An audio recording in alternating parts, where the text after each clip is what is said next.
À Mamiwata ce samedi matin, les membres du Cercle des élites en voyage, tourisme et environnement s'apprêtent pour une visite le long du fleuve Congo. Mais avant, quelques consignes du guide touristique, membre du Wild Safari Tour. Puis des gilets de sauvetage avant de monter dans cette pirogue motorisée, moyen de déplacement de cette randonnée fluviale. L'objectif pour les membres du CEVET, visiter les potentiels sites touristiques qui longent le majestueux fleuve Congo dans la perspective de les valoriser.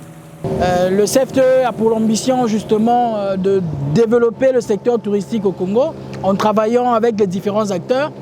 Et nous avons pensé commencer par une démarche assez méthodique d'identifier un certain nombre de sites touristiques, mais aussi des circuits qui peuvent être transformés en produits touristiques que nous pouvons mettre à la disposition des potentiels touristes. En collaboration avec Safari Tour, nous avons pensé à organiser ce circuit pour découvrir la richesse que nous avons de ce côté et pour permettre aux membres d'écrire des informations nécessaires qui vont servir à la documentation du CFTE. Et ces informations-là vont être bénéfiques pour toutes les agences qui œuvrent dans le secteur touristique, mais aussi pour notre administration publique. Fournir de la documentation à l'association, c'est comme ici, au village d'Imaison, où l'équipe a fait son premier escale et entretenu avec le chef du village. Dans les échanges, un bref historique, mais également l'intérêt touristique de ce village très connu des Congolais. Poser des questions et noter les réponses, c'est ainsi qu'on reconstitue le passé. Le village est constitué de 4 blocs en fait. On a apparemment 207 habitants. Ils ont pour activité principale la pêche. Mais c'est un vieux village qui date des années 60.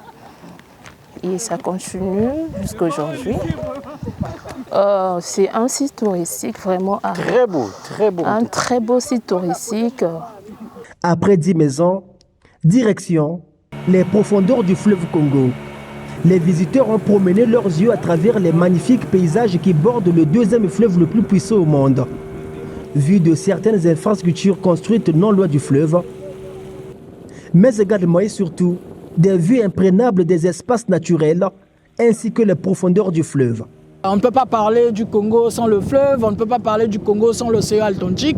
Et tout au bord justement de ce fleuve-là, il y a des richesses en termes de villages qui ont une histoire assez fantastique.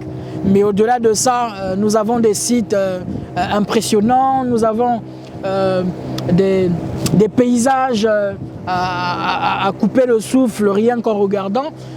Venir avec des touristes ici, c'est une très bonne chose, mais avant de faire venir des gens ici, c'est important déjà de savoir des points forts et des points faibles de chaque site pour mettre des informations fiables à la disposition des touristes. L'objectif pour les visiteurs, c'était d'arriver ici, à la magnifique falaise de Mangengengue. Le paysage ici est plein d'émerveillement face à cette nature sans pareille.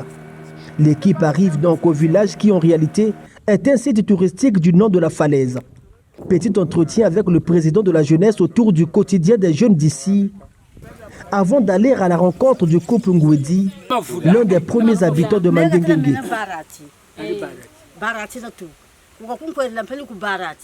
Et je me rends compte que le Congo est béni. Le Congo est beau, il y a plein de choses à découvrir au Congo. Très souvent, on a tendance à aller ailleurs pour découvrir. Mais aujourd'hui, je me suis rendu compte que franchement, le Congo est béni et donc il y a beaucoup de choses à découvrir. J'ai touché du doigt de Mangengengue que j'entends souvent. Vraiment, je suis ravi. J'ai la joie qui ne dit pas son mot. Mais je pense qu'un jour, revenir à Mangengengue, peut-être pour rester un peu longtemps, afin de découvrir de plus Mangengengue, c'est quoi.